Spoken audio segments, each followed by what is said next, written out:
एक और बड़ी दिलचस्प बात है राकेश जी, मैं जब ये इस पूरे इसको पढ़ रहा था, जब रिसर्च भी देख रहा था, टोटल 80 विधायक जीते ममता बनर्जी के, जो 60 बागी भी हो गए। और बड़ी दिलचस्प बात है कि 17 मुस्लिम विधायक भी इन 60 में से। यानी क्या मुसलमानों का भी मोह भंग हो गया ममता बनर्जी से? ये वही मुसलमान जिनको ममता बनर्जी अपना कोर वोट बैंक मानती थी, अपना सियासी तौर पर सबसे भरोसेमंद साथी मानती थी। तो ये बड़ी हैरानी की बात है कि 58 में से 17 मुस्लिम विधायक भी शिफ्ट हो गए ममता बनर्जी से। इसकी क्या वजह है? देखिए, ममता बनर्जी के साथ उनका प्रेम नहीं था जी ममता बनर्जी के साथ वो इसलिए थे कि भारतीय जनता पार्टी ना आने पाए, जी क्योंकि उनके दिमाग में बिठा दिया गया था कि जैसे ही भारतीय जनता पार्टी की सरकार बनेगी तुम सब बांग्लादेश चले जाओगे। ये ब्रेन वॉश था उनका। तो उनको लग रहा था कि भाई अच्छी हो खराब हो ममता बनर्जी रहनी चाहिए। तो ममता बनर्जी के साथ वहां का मुसलमान जो भी 18-20% वो इसलिए था। लेकिन इस चुनाव में यदि आप देखेंगे, इस चुनाव में पैटर्न बदला है। कांग्रेस के 2 मुस्लिम विधायक जीते, जिसको हम हुमायूं कबीर को ये मान के चल रहे थे कि उनका कोई प्रभाव नहीं होगा, लेकिन हुमायूं कबीर खुद जीते और कई सीटों पे उन्होंने ममता बनर्जी के लिए नुकसान पहुंचाया। फिर आपके नौशाद सिद्दीकी खुद जीते और कई सीटों पे, वही मुस्लिम सीटों पे उन्होंने ममता बनर्जी को नुकसान पहुंचाया। करीब 12 से 14 सीटों पे तो कांग्रेस ने नुकसान किया, वो भी मुस्लिम बहुल वाली में। उनके विधायक तो नहीं जीते लेकिन नुकसान, यानी कि इस बार के चुनाव में मुस्लिम वोट वहां से मूव किया है ममता बनर्जी के पास। और यदि आप सारी गणना देखेंगे तो करीब 40-42 सीटें ऐसी हैं जिसको इन लोगों ने डिस्टर्ब किया, जिनको हम बिल्कुल मान के नहीं चल रहे थे कि किसी तरह का नुकसान पहुंचाएंगे। हुमायूं कबीर, नौशाद सिद्दीकी और कांग्रेस, ये तीनों ने मिलकर 40-42 सीटों का नुकसान किया। यानी कि ममता बनर्जी के साथ यदि ये नुकसान नहीं होता तो 125 सीटों या 120 सीटें ममता बनर्जी की आती, जो आंकलन वो भी लेके चल रही थी। अब मुसलमान क्यों? अब आप देखिए, मुसलमान में वही विधायक बनता है या वही नेता बनता है जिसका एक पृष्ठभूमि होती है।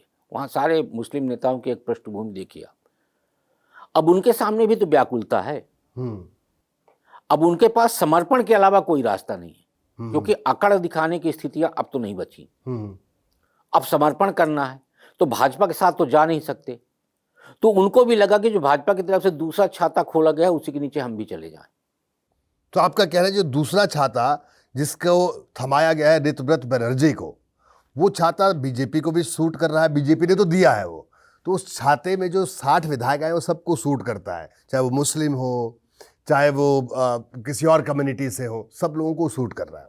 यदि आप जाति और धर्म के आधार पर ना बांटें तो जो 3 पैटर्न वहाँ का है वो तीनों पैटर्न उस छाता के नीचे है। जिनको राजनीतिक हित साधना है वो, जिनको व्यापारिक हित साधना है वो, और जिनको आपराधिक संरक्षण साधना है वो। तो यदि आप इसको जाति धर्म संप्रदाय से अलग कर दें तो ये तीनों कम्युनिटी के लोग उस छाता के नीचे। यानी आपका कहना है कि जो 1000 करोड़ 500 करोड़ 2000 करोड़ के जिनकी संपत्ति है उनको साफ दिख गया कि साहब ईडी सीबीआई से बचना है तो इस छाते के नीचे चले जाओ। सिर्फ 1000 करोड़ की संपत्ति वाले ही नहीं, हाँ, जिनके खिलाफ मुकदमा दर्ज नहीं होता था पहले थाने में, उनको भी तो एक छाता चाहिए कि यदि नए सिरे से मुकदमा दर्ज हुआ तो बाकी जिंदगी तो जेल में बीतेगी। अब जिनको राजनीति करना है तो या तो वो राजनीतिक संन्यास लेके घर में बैठ जाए तो कोई काम नहीं बचेगा, तो उनको भी राजनीति करना है। तो कम से कम राजनीति में हम जीवित रहें, उसके लिए भी हमको उस छाते की जरूरत है। एक और बड़ा, देखिए कसबा से विधायक है जावेद अहमद खान, बड़ा मुस्लिम फेस तृणमूल कांग्रेस के। ये वही व्यक्ति हैं राकेश जी जो कोलकाता में टीएमसी का जो ऑफिस है, जिस जमीन पर वो ऑफिस बना है, जावेद अहमद खान ने वो जमीन टीएमसी को दी है, और आज वही जावेद अहमद खान भी टीएमसी को नमस्ते करके बागी हो गए।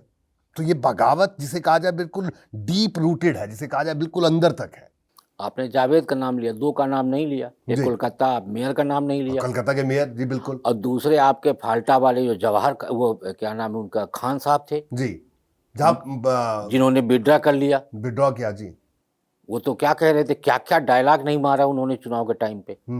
तो क्या है ना, उनको भी बाद में लगा, जब इंडिपेंडेंट चुनाव हुआ फालता का, तो उनको लगा कि अब तो कोई स्थितियां हैं नहीं, तो जेल जाने से अच्छा है समर्पण कर देना। वो जी। भी समर्पण कर दिए और उसके बाद से भूमिगत चल रहे हैं वो।